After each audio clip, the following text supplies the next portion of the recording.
እኔ እንደው የድንግል ማርያም ሕፃን ከመሆን በላይ የምፈልገው ነገር የለም። የእሷ ልጅ ሁኜ አድሎኝ ተገንቶ ነው።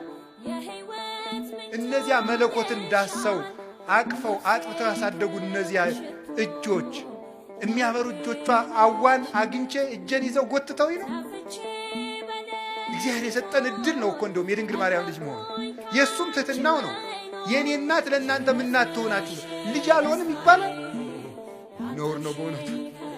ዓመተ ምሕረት ብለን እኮ መቁጠር የጀመርነው ድንግል ማርያም ከማኅፀኗ ክርስቶስ ከተወለደ ጀምሮ ምሕረት መቁጠር ያስጀመረችን እናት እመቤታችን። አንዱ ሔዋን እኮ ፍዳ መቁጠር ነው ያስጀመረች። ዓመተ ምሕረት ምሕረት እንድንቆጥር ያደረገችን እናት ማን? እመቤታችን። ዓይኗ ንጹሕ ጴጥሮስ ተሳሳተ ተብሎ ተጽፏል። ሐዋርያት ተበተኑ ተብሎ ተጽፏል። አብርሃም በደለ ተብሎ ተጽፏል። ማርያም ይህን አረገች ተብሎ አልተጻፈም። አንደበቷ ክርክም ያለ ነውር የሌለባት እውነት ጠባብ ወትሕት ዘልዕቀት በቤተ መቅደስ ውስጥ ተቀምጣ መልአክ እያነጋገራት ትዕቢት የሌለባት ትሕት